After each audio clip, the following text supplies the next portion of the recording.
And APB, American Protection Bureau, voted #1 best on Long Island for all your security needs. Call 631-390-9050. That's 631-390-9050. APB.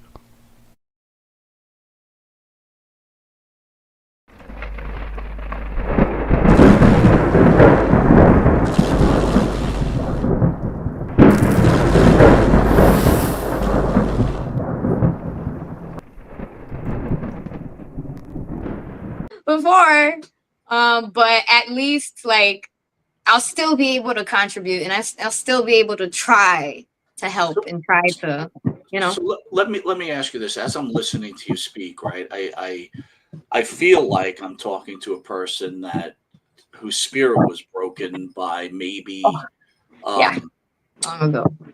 yeah. So again, you feel free not to talk about it, but journalistically, I have to say it. Of course, Would you think this all basically stemmed from the Bill DeMott issues that happened while you were training and you did what you went through, or was this even before that?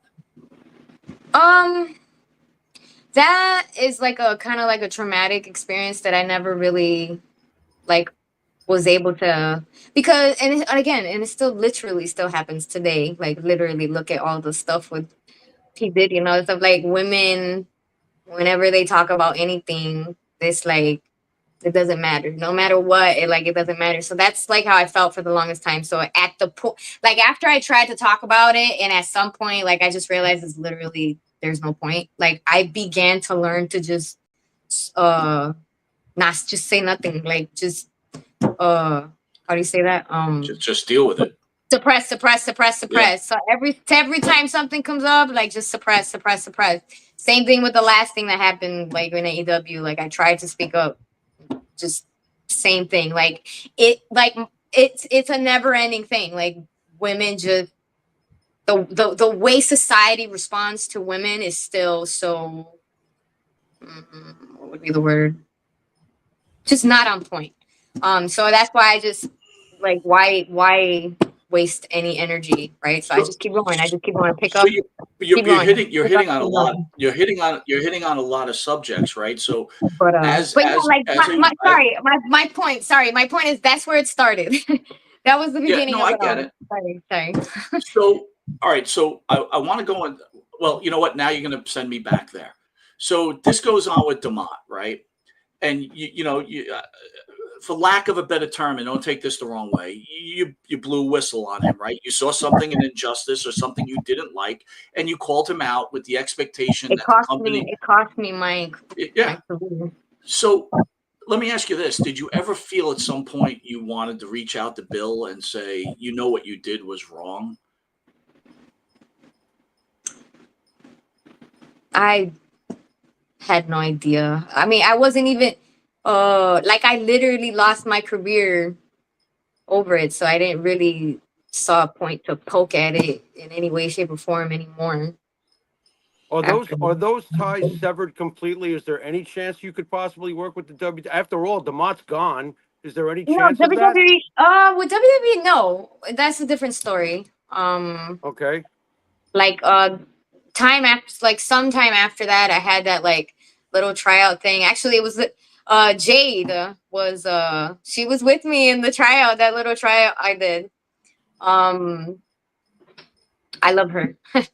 And in AEW too. I tried my best. Like I helped her out as much as I could in AEW.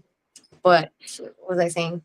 What was I talking about? Sorry. I'm still recovering from a concussion. No, I lost my thought. Possibly being able to return. Oh right, yeah. I did the tryout. And like after that, there was a little bit of communication, and then like there's nothing that makes me believe that's a closed avenue. It's just I don't know how to go about it. And I've been dealing with so much other stuff and stress, and it's just like I wanna be able to, if I do reach out to them, I wanna be like at my absolute best. And I've been having to work so much, like so ridiculously, inhumanely work so much for the past couple of years that I just haven't been able to catch up. Like to be able to be like, oh, the best shape of my life, and like this and that, and like, hey, would you like to? Has it been worth it with all the physicality? I mean, I've been watching you for years. Has it been worth it monetarily for you to go through what you put your body through all these years as you look at it today? No, not at all. Not for me. My specific journey. Yeah. Oh, no.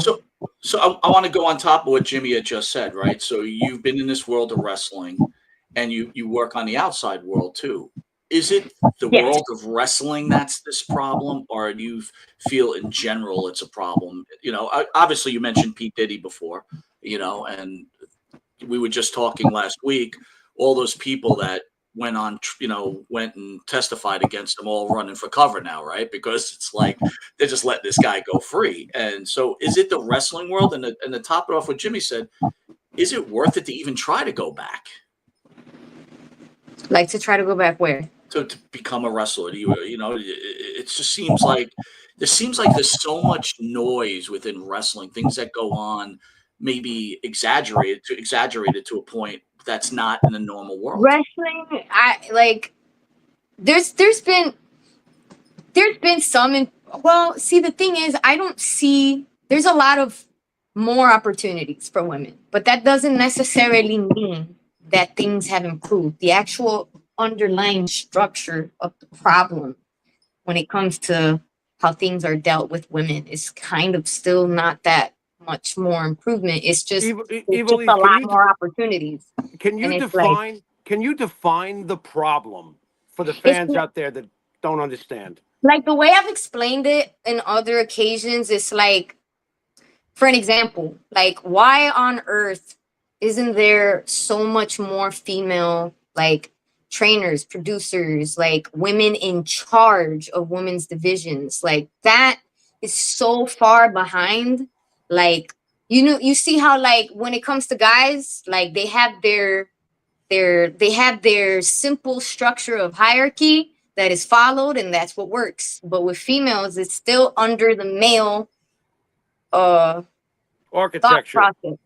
Yes, the male thought process, and like it's still not. It still doesn't zinc with how, you know, like there's plenty of women who are veterans who can do a great job at leading the division, etc. Or there's plenty of a group of female veterans that could do a great job as a unit to lead a women's division, etc. The same way that structure works with men and how they do it, the female needs it. The female world needs it as well. But it's like, I don't understand if they don't see it or they don't care to see it. They just want to stay in control of how women operate or what, or like. I get it too. I get it in the money aspect that, you know, a lot more men are the ones that are investors and this and that, and they want to keep them happy, so they got to keep it with it. But it's just like, it'll never truly evolve to its best potential without, I mean, it's female world, so it needs the female mind to be able to push it forward and lead it. Even if it's in conjunction where both a female and a male together like lead it, but it's just lacking that female leadership in the structure, you know, like the female veterans do not get the credit. It's still so far behind, like when it comes to the female veterans. So I want to challenge you on this, and this is a respectful challenge. So I agree with you, right? Women in wrestling should be empowered, but when I'll just use this particular wrestler and just grab her because me and Jimmy have fun with it. But I'm going to play a video, and this is the reason why I feel sometimes things aren't taken seriously. Underwear segments in my Patreon that is cooking in my underwear segment. I mean, when someone goes on Instagram, that's self-explanatory, but I really don't want to comment on this person.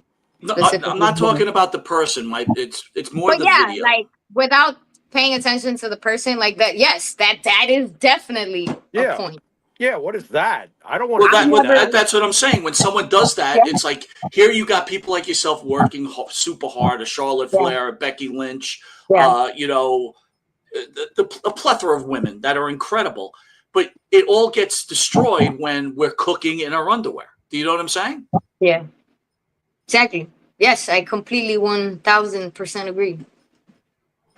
Which is why I've never, even when I had my Patreon, I never made it about none of that sexy bullshit or whatever. Oh, sorry. None No, of you're that fine. crap. You're fine. Even when I had my Patreon, I never made it about that.